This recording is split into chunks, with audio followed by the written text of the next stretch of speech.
Hi everybody. Glad to be here at Pitch this year, and I'm here with three wonderful ladies, and we're going to get a bit deep with you. We're going to discuss mental health and well-being within music, within creativity, and what that looks like for different people, and what we can do to support that for each other, what's available for us, if you already know, if you don't know. My name's Frances, and I'm an artist manager, creative producer, facilitator, and I work alongside Mobo, who is my absolute dream team. Honestly, props to Mobo for everything he's doing right now and trying to fill the gaps. Racher as well, everything that Pitch is trying to do. Honestly, it's incredible and so honoured to be a part of it.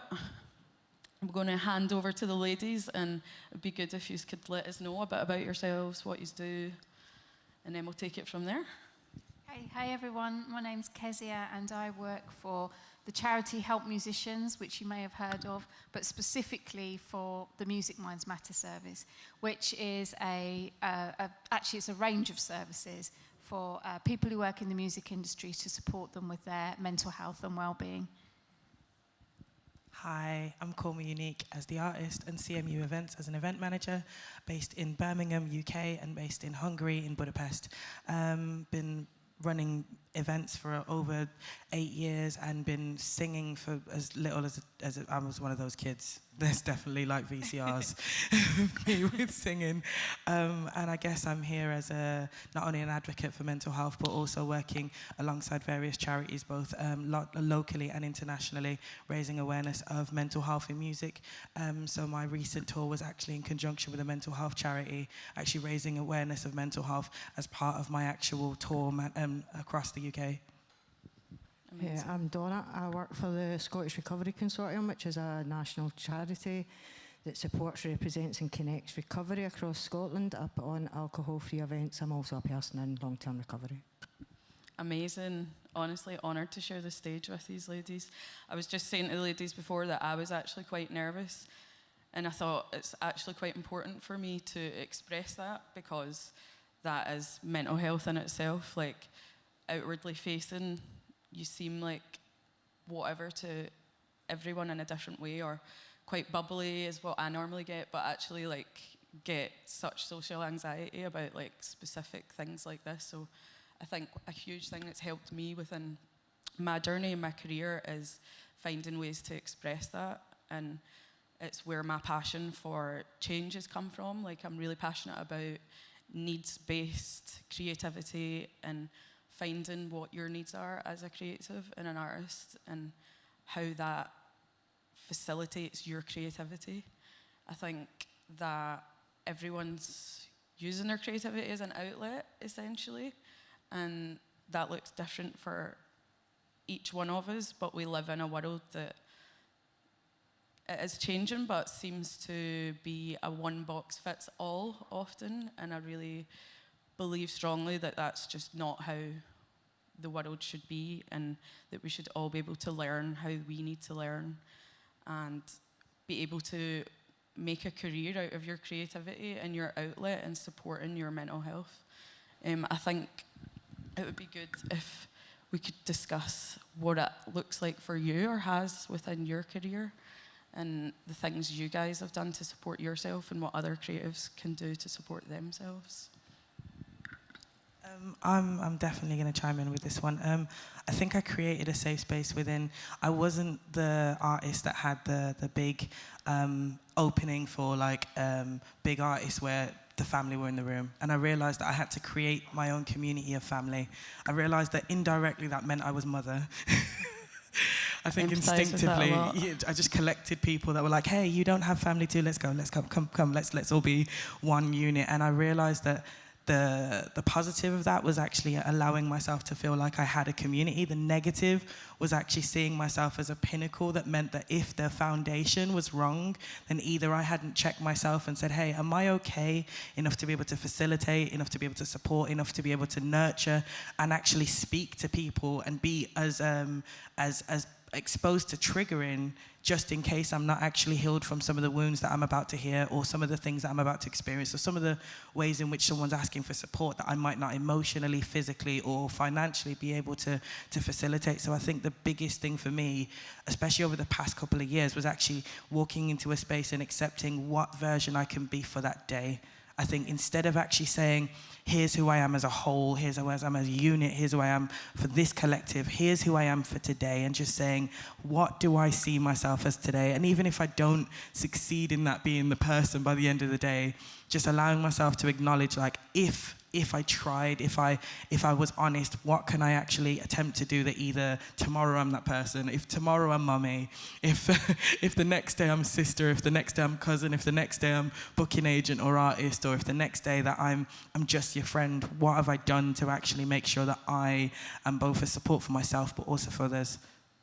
Yeah, I think that's a really good point. Like, the spectrum of it is different every day, and I think being able to create those spaces and have understanding for each other that looks different day in, day out, and that people are going through things behind the scenes all the time, and we're all just fighting to like get through each day. So being able to look at it as a day-by-day thing, and that changes, and being able to say that yesterday I might have felt 80%, but today I actually only feel 20%, and this is what I can give today, and not feeling bad for that, and being able to understand that for others. Like, if we can all think on that level, and that's really hard when you're in the thick of it, because you can't really see past anything else. But if people surrounding us, if we can build that community, if we can create those spaces, if we can reach out, if we can find ways of communicating that, then things will be so much more, not easier, but easier to deal with, you know. So I think that's a great point, and I really empathise with the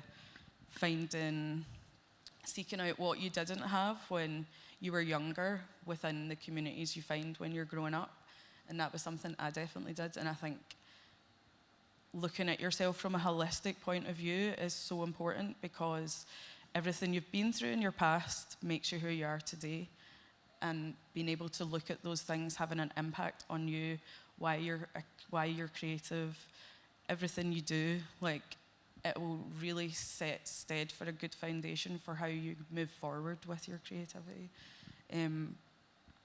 I think things like the Help Musicians programme is so important. Like, for me, when I was going through, it was about access and needs, and actually not realising that my needs were different to other people's, and trying to fit within a lane that wasn't mine, because I have my own lane, we all have our own lane. So seeking out like different services was like really supportive for me. And I think it would be good to discuss like why different people use the services and what that looks like. Yeah, absolutely. I mean, I think if I could kind of sum it up in one word, it would be anxiety. That is the number one reason why people seek support through Music Minds Matter by a very long way. And that doesn't include performance anxiety. That's anxiety generally is such a huge issue. So I say, you know, for anybody who might experience that, there are a lot of other people who are experiencing that. It's absolutely huge. But I guess the thing to say, you know, there are lots of different reasons why people come forward for support. And I guess it's maybe just worth mentioning that it doesn't have to be anything to do with being a musician or being a creative, you know, because there are things that are universal, you know, to just being a person. So people might contact us. If a relationship breaks down, they might contact us because they've been bereaved, you know, so there are those life events that happen to all of us. Mm-hmm. And there's you can equally, you know, reach out for support around those things. But I think in terms of being a creative, one of the things I think doesn't get talked about very much, I mean, we all know what the difficulties are in trying to sustain a career in music. I think one of the things that is really common and doesn't get talked about so much is that if an artist develops a physical health problem that might impact their ability to continue doing whatever it is that they do in music, playing their instrument or singing or whatever that might be, the huge mental health toll that can take. on somebody. Not necessarily if it's something that can't be overcome, but just that kind of sudden realization of vulnerability in terms of a career. And that's a huge reason why people reach out. I think other things that are common amongst creatives generally, things like self-doubt and imposter syndrome are huge. Yeah, because if you think about it, when you create something and it comes from you, there's a vulnerability there. Absolutely. And then you put that out there for everybody to give their opinion. I mean, it's such a brave thing to do. So brave. I think that's really important. And so brave to be creative. Yeah, absolutely. So there's so many reasons why people contact us, but anxiety, depression, performance anxiety, and also just going back to what you were saying there, people who've experienced things earlier in their life, and maybe they haven't been able to get the right support or any support with them, and now as they're finding as an adult that those things are being triggered for them or that causing difficulties, that's another huge reason why people are seeking support. But it's lots of things, including life as well. Do you have anything to add to that? Go ahead, chime in. I definitely do, because there's two things that Help Musicians UK have actually funded for myself. Amazing. There were two things that you actually mentioned. One, 2017, June 2017, I was in a very serious car accident, and doctor said nearly not able to walk again, blah, blah, blah, blah, blah, all this stuff. Wow. A year later, they found that there was a bone that big just floating around, sorry if anyone's squeamish. But the extent of being told after a year being on crutches and literally going from like opening for Beyonce, Rihanna, playing to 15,000 people in Poland, literally being endorsed by all the major all the major things being banked as the next big thing, and then having a car just stop everything, that life said, anything that you could have said you were about to achieve. And actually Help Musicians UK not only actually paid for me to be able to go to physiotherapy, wow, but also the extent of the mental. I actually had no idea that then it left me with anxiety towards crossing the road. So if you see me today, just have a little bit of a moment before crossing that's what's going on in my head, just telling myself I'm safe, I'm well, everything's fine. And that was cognitive therapy, based on them seeing that actually as a performer it was affecting my ability to go out and perform. So Help Musicians actually aided me with two things that I didn't realise, that until having something like triggers, well, again, the car accident taking, hey, is there more going on with you? Is there more things that are actually happening outside of you getting from this stage, this performance, this set, going to this place? Is there more things we need to figure out? And cognitive therapy really helped me actually open myself to being able to go to a therapist in general, and hypnotherapy, and all the various things. So, and that wouldn't have been possible if one, the great pause, which I call it, didn't happen, but also the services that stepped in and understood the various needs that I needed to have like supported. So yeah, just thought I'd mention that. Yeah, I think that's amazing, and I think your honesty and your vulnerability to let us know about that, and I think there's a huge stigma behind things like therapy. I know when I was growing up, I was like, I don't need someone to tell me about myself. Like, I'm not going to go and speak to a therapist, they can't do anything, and I was pushed it away for a long time. And it was one of the best things I've ever done for myself, and has allowed me to take that on in the work that I do with other artists and allowing them to understand themselves. So I think that's amazing that you got through all that, like, incredible. Like, life's so short, like, it literally can change in the flip of a coin, and I think you got a little glimpse of that, and how, like, things within life can, like you say, trigger other situations that you maybe had locked away for a lifetime and didn't even realise they existed, but actually in the underlying thing they were helping you, or they were dictating how you were navigating life. So being able to like dig into those things and have the support of someone to help you do that is like incredible. And honestly, I would urge everyone to have a chat with the guys from Help Musicians that are here about those things. Really, really cool people, really easy to approach. I think I was going to say, similar with Donna, there's like services there that can be offered for people, because it's mental health comes in a magnitude of things. And I know for me, growing up, part of the community thing that I was seeking out, actually sought out the wrong communities, and that was a line of alcohol and drugs for a lot of years, and I was hiding away from myself, and being able to get support on those things I think is like so important. And I think with your journey, Donna, you could maybe let us know like what that looked like and how important those services were for you. Mental health and addiction come quite hand in hand. Yep. Myself, I was stuck in active addiction for over 20 years, and when I got into recovery, it was the Scottish hip hop community that I first got involved in. That became my creative outlet as a photographer, and then going on and putting on events and promoting events and getting involved in one of the recovery communities that put on alcohol-free events, and the people for the hip-hop community coming along and supporting that and doing workshops, and for that progressed to the position that I'm in just now with the Scottish Recovery Consortium and the events that I put on now. Amazing.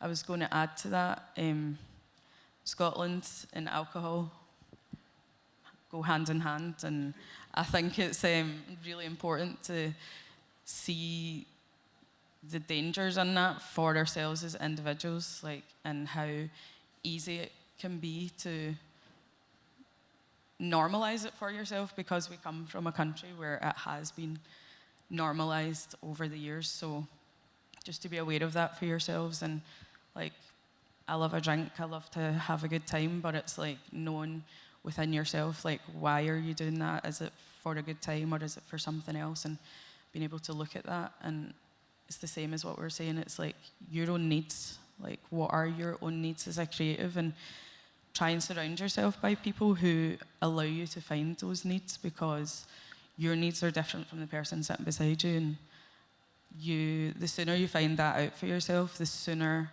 you'll be able to move forward in your journeys. Well, from my point of view anyway, that was one of the big catalysts in like helping me to move forward with my own career, to support other people move on with their own careers, you know.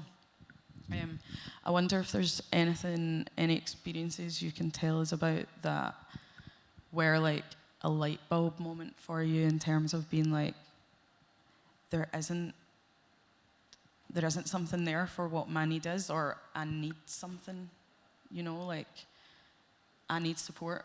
Like, if there's any times in your life that you've had experiences like that you want to like share with people. I think one of the things I would say was, just like you were talking about therapy, I started therapy in 1993 because I was training to be a therapist.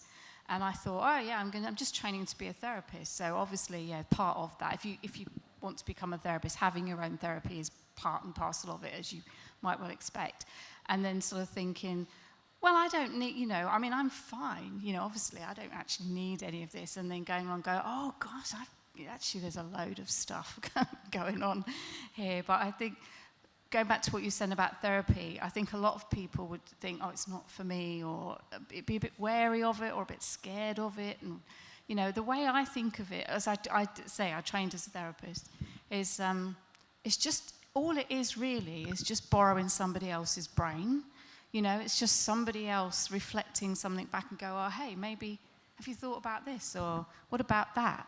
Or maybe this? Or why do you think that? It's actually, I would say this, but it's actually really not scary at all. And I think, I'd say that. There is obviously an element of being vulnerable, but you are held in a very safe space to allow you to be vulnerable in that way. And so for me, going to therapy is no different than going to the pharmacy and saying, can I have some hay fever tablets? Like it's just, oh, hey, there's this thing, and I'm not so sure, what's that about? Where's that coming from? I'll just go and have a few sessions with my therapist, and I'll just, dig around that and just, put that to one side. So I guess I'd say there's not really been a light bulb. My light bulb moment came when I started therapy, really, and thought, oh, yeah, all this kind of stuff, which I had absolutely no idea that I was carrying. But it's so good to work through that.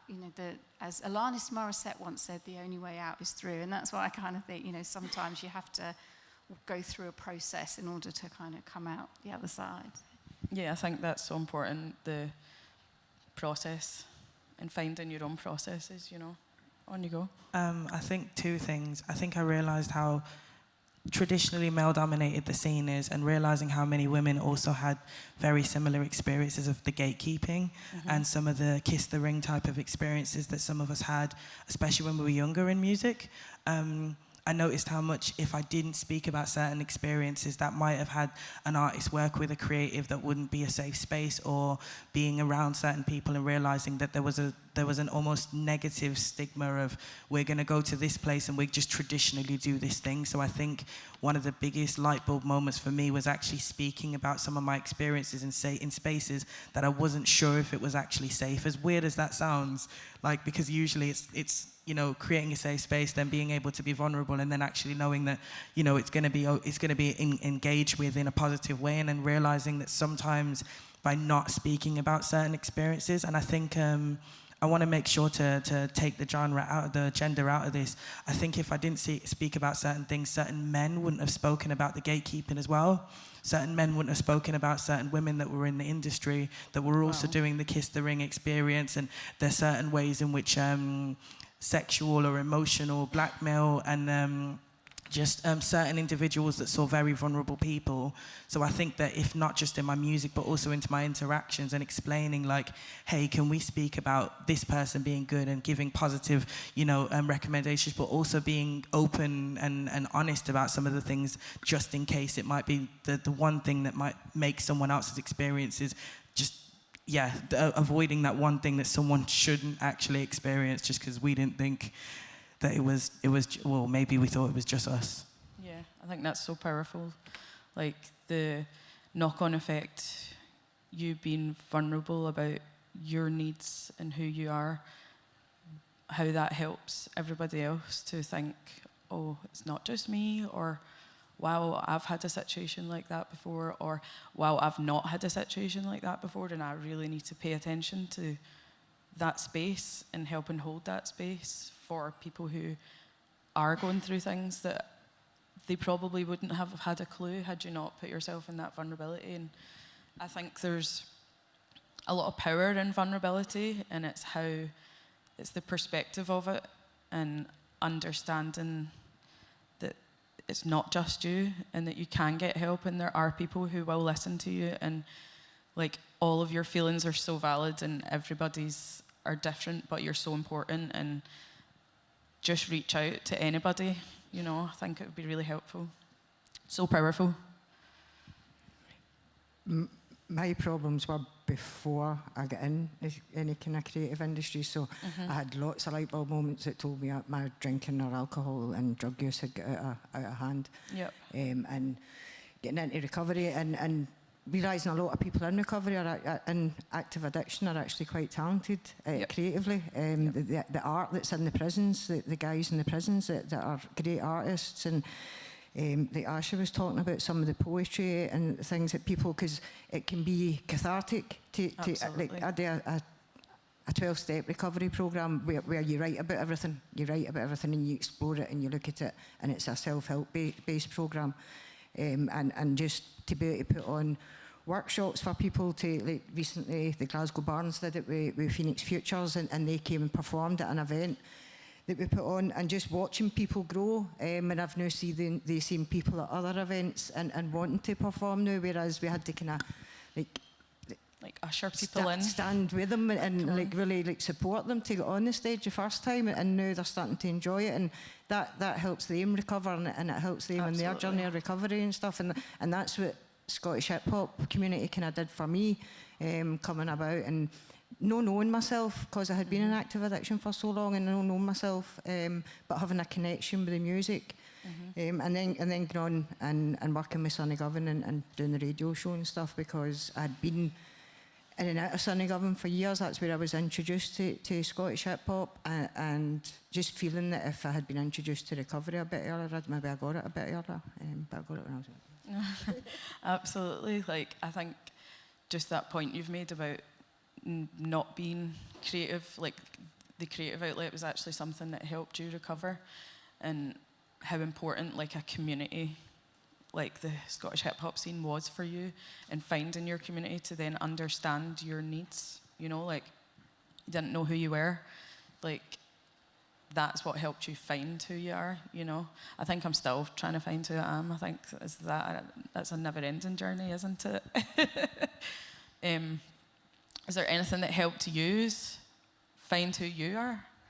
Like, is there, in sense of like, when you were going through it, like, I don't really know what I'm trying to say, I'm mincing my words a wee bit here, but is there anything, was it your creativity or your vulnerable spaces that helped you understand yourself more as a person? I think losing everything that I thought I was made me realize who I was, as weird as it sounds.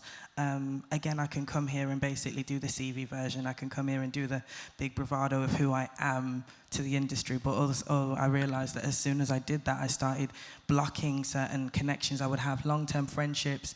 You know, I started like putting on this facade of who I was and then creating a persona that I had to keep up. You know, the Instagram, the followers, the this, the likes, and the you know, I remember seeing like, most of my friends actually have like a demand of, you're not allowed to wear this amount of things like this amount of time. So I'm then consciously looking on my Instagram, like how many times have I wore this hat out of every, and I realized that it's not possible to keep this facade up. So I think that's why I laughed initially, because I don't think you realize how much it doesn't matter, and your music and your talent will cut through everything. I think this bravado, for many years, the industry had such a hold on who you were, you know, the Marilyn Monroes and the Nina Simone. There's people that had to put on this facade because that was the only way to get in. And I think the diversity and the open platforms and the opportunities have allowed people to actually speak and talk and openly be themselves. So I think the one thing that I've said is that as soon as I lost everything, I realized that I could be myself at last. So if anything, I'd encourage a lot more people to just kind of step away sometimes from their artist persona or their artist personality sometimes and just go, am I still that person? Am I still who I project myself to be?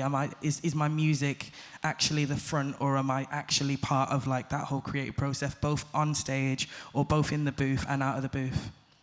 I think that's so important. Like, I think masking is a huge thing, especially within like artist personas, because there is an artist persona and then there's you as a person, and I think that is where things can get a wee bit sticky and a bit lost, because you are trying to play, not everyone, obviously that's not the case for everyone, but the persona of your artist side, or what that version of yourself is, and then you almost forget about your actual little self, and you forget that those needs are different. And like you're saying, I think to take a step back sometimes and just not worry about what the outside world is trying to ask of you or push you into is so liberating, because you do then learn about yourself. Like you said, like, oh, I can't wear that because they've already seen it on my Instagram or whatever. Like, that's taken away from the actual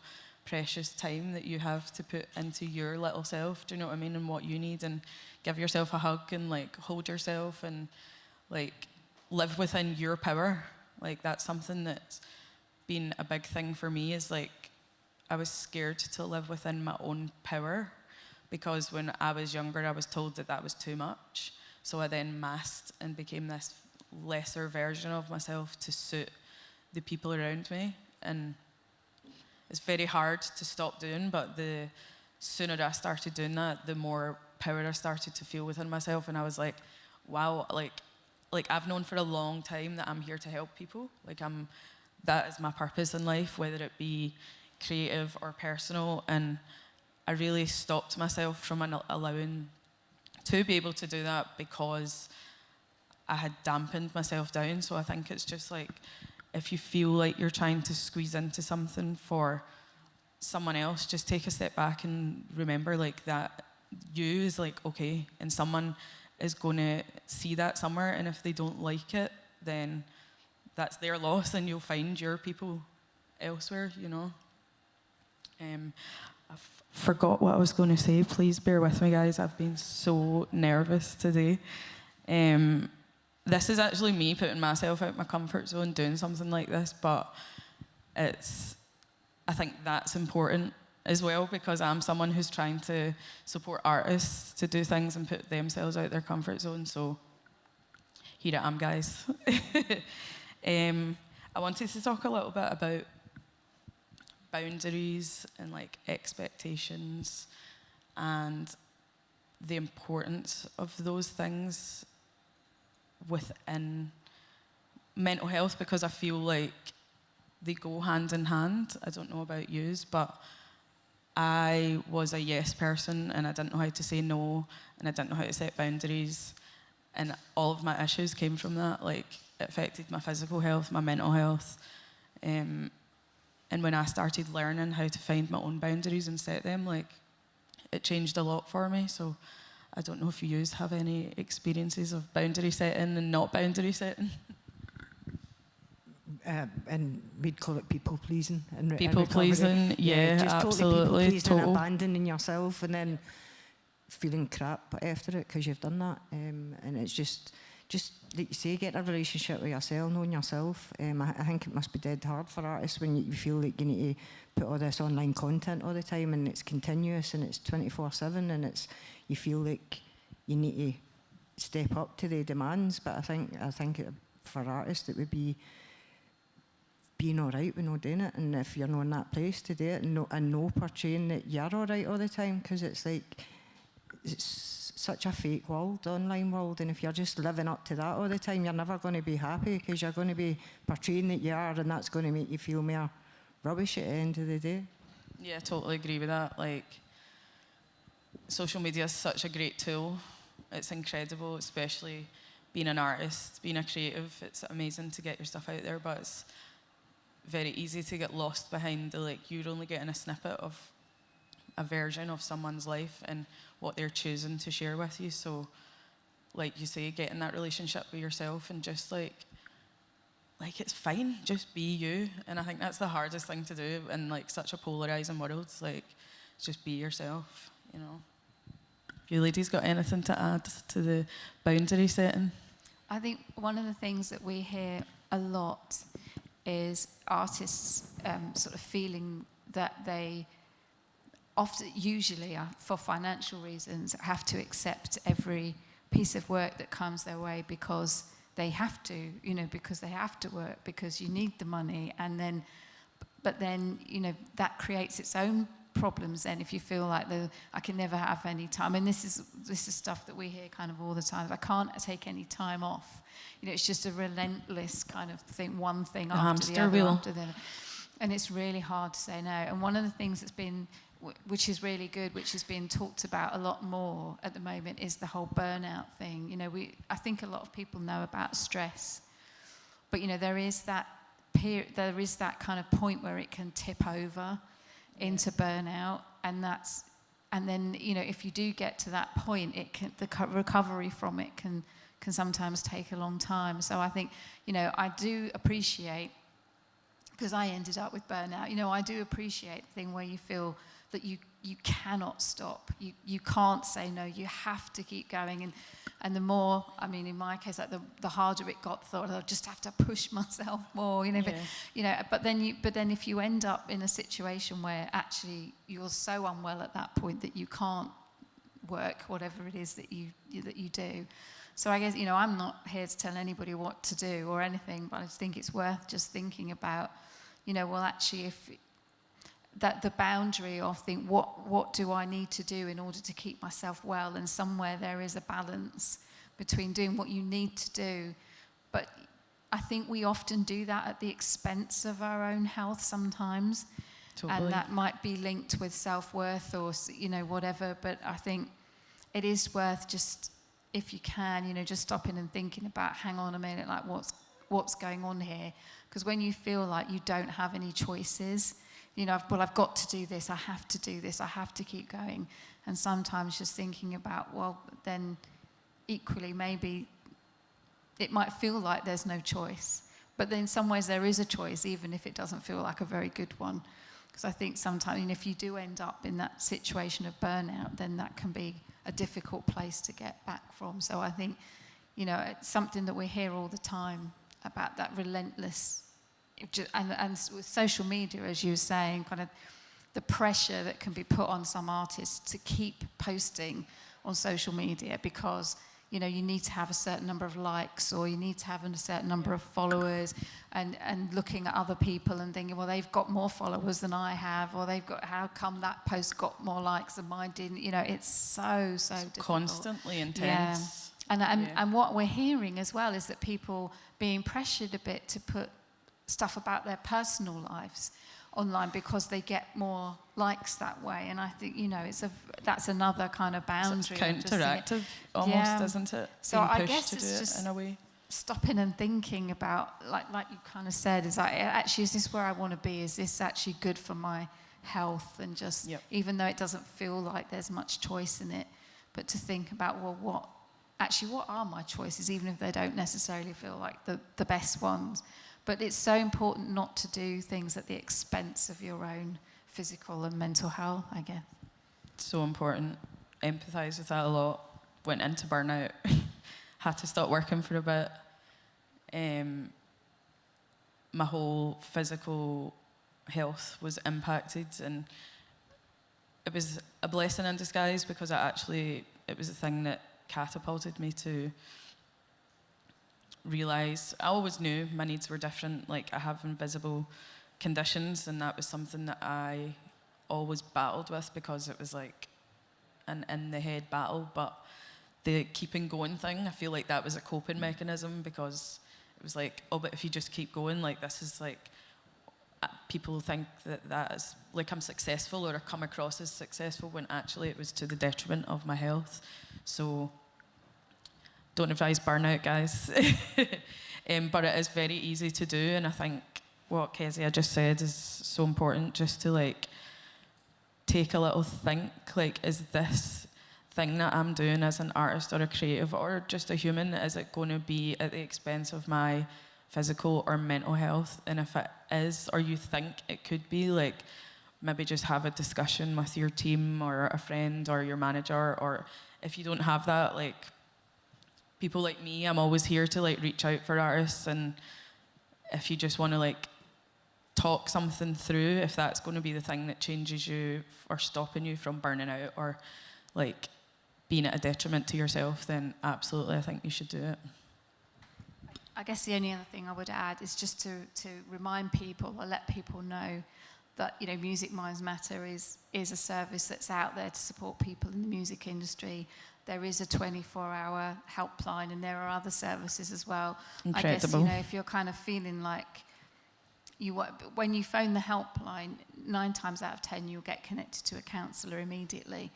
And there's no judgment. It's just a space for you to kind of talk about whatever might be going on for you at that time. So if you do get to a point where you think that things are getting difficult, you know, that there is support out there.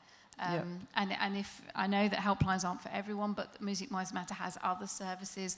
We run an online session about stress and burnout. You know, there are other things that you can sort of take part in as passive or as interactive way as you want. So it's just to say, you know, there is support out there as well. If you feel you need to talk to somebody or listen to somebody else's experience, you know, there are those things that are out there for people.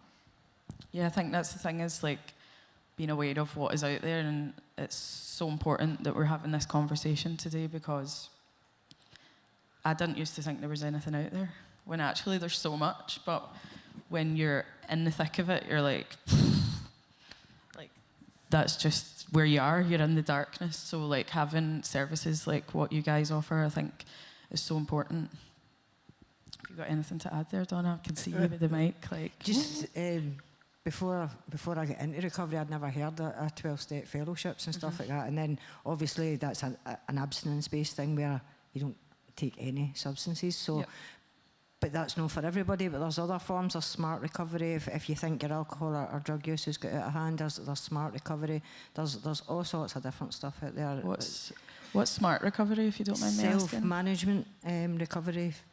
I'm not sure. It's like a different form. There's different versions your triggers for and different not putting people. yourself in dangerous situations and things like that. It's like they reckon like 10% of people that use substances will end up going on to use them addictively. And it's not just substances. I mean, like anything, like social Your media. phone, social media, shopping, yeah. food, sex, whatever. It can become an addictive behaviour that then affects your life in a negative way. And there's help out there for everything like that.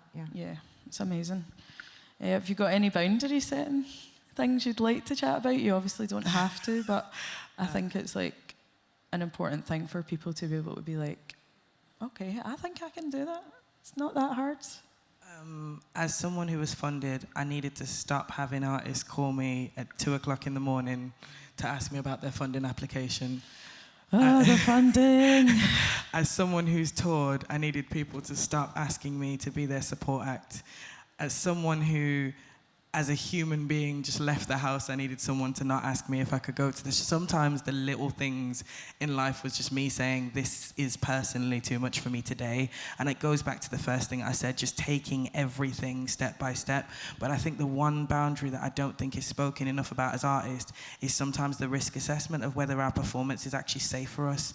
I don't think enough people speak about the fact that mentally and emotionally and physically and financially, like the lead up to it, can I afford to go there? Am I safe in that space?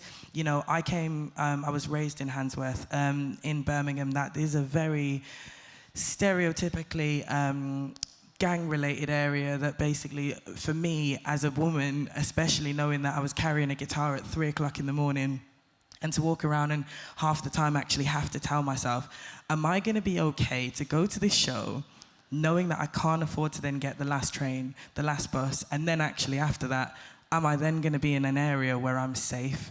And I had to keep thinking of that, especially knowing that, again, in the creative scene, meeting other creatives and also knowing that there were the stigmas in the rap scene of, you know, gang affiliation. So are you safe in that area? Are you safe around those people? Are you going to be acknowledged for your music or the stigma of who your family are or what background you've actually been associated with? Are you safe? So I think that there needs to be more of an assessment and an awareness and just not giving yourself grief for if you've actually assessed it and gone, I can't be there for whatever reason, and actually giving someone as much amounts of notice as possible, but just not giving yourself this grief anymore that actually, I didn't get that gig, I didn't go there, I didn't see this person, I didn't do this, because some things just, as weird as it sounds, because I'm not religious, but I'm more spiritual, some things just aren't for you for that time. And totally agree. And that's totally okay. Agree.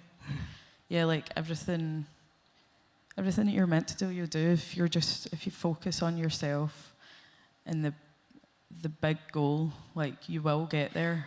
I think that's really important though, like the safety of doing something as an artist and not like giving yourself like the guilt or the shame or whatever for not doing something that you shouldn't have probably done in the first place. Like, I think you're right in saying that we should be discussing these things more, and it's actually a really good point for me as an artist manager to have in my head to be thinking about more for my artists. And I think it's actually changing my perspective as I'm sitting here for like what I can be doing for artists. So thanks very much for bringing that up.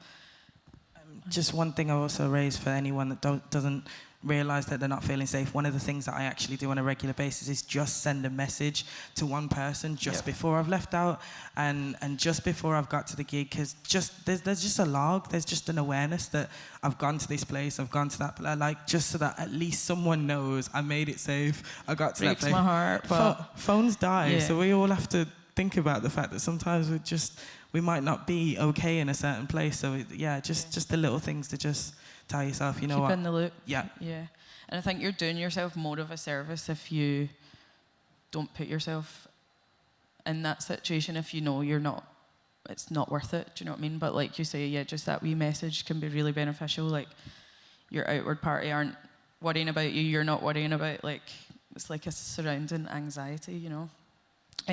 We're probably going to be finishing up soon, but I would really love to talk about like what people can do to look after themselves, or what yous do on a daily basis to look after yourself, because it's so different for everyone, and it's actually taken me like 30 and a half years to like figure that out for myself, and it's been life-changing. So I'm really interested to know what other people do, because when I first started trying to go on this journey for myself and finding these things, like, I felt silly. I felt like, oh, breathing exercises, like, no. And actually, like, life-changing for me, like diet, exercise, etc., etc. Any of you guys want to talk about your self-care routines or what it is that keeps you optimal?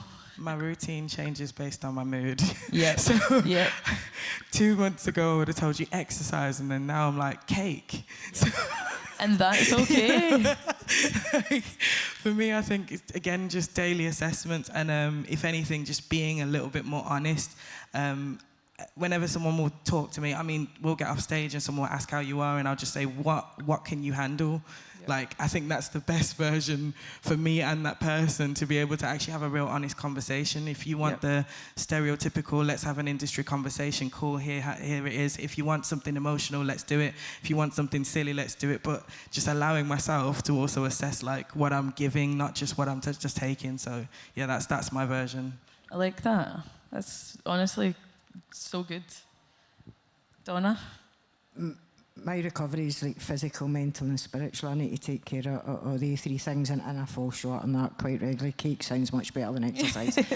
But it's like, in a fellowship, we're encouraged to be honest with each other, and we have a sponsor, and we have people that are going through the same things, and I think we are dead lucky in that, do you know what I mean? Because especially when it came to lockdown and things like that, we had each other, and I've seen other people kind of suffering in a way we weren't, and we were quite resilient that way. So I think it's just about having a kind of close circle that you can be as honest as possible with, and be yourself 100% with. Yeah, find your tribe that allow you to be you, man.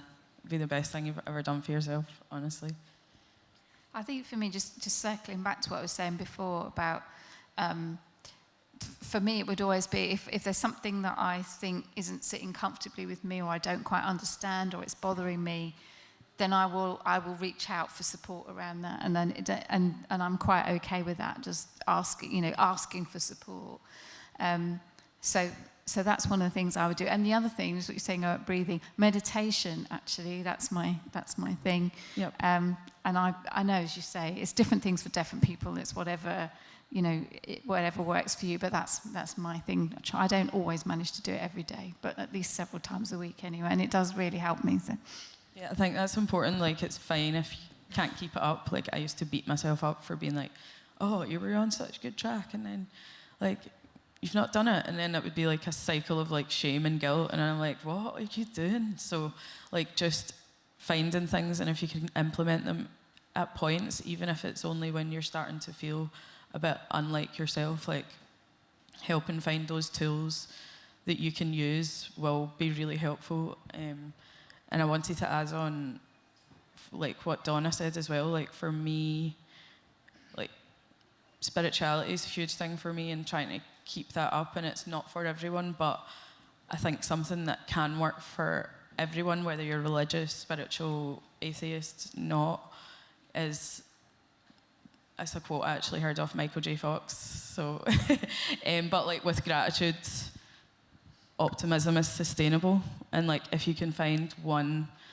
little thing per day to be grateful for, whether it's a friend, whether it's waking up that day, whether it's the sun shining, or if you like the rain, it's raining, like, finding that gratitude for me is like number one to keep me hopeful and keep me knowing that I can get through this day. And the start of the day is never what the end of the day is like 9 out of 10 times, So I think that's all from me. I don't know if there's anything else you ladies want to add before we wrap up.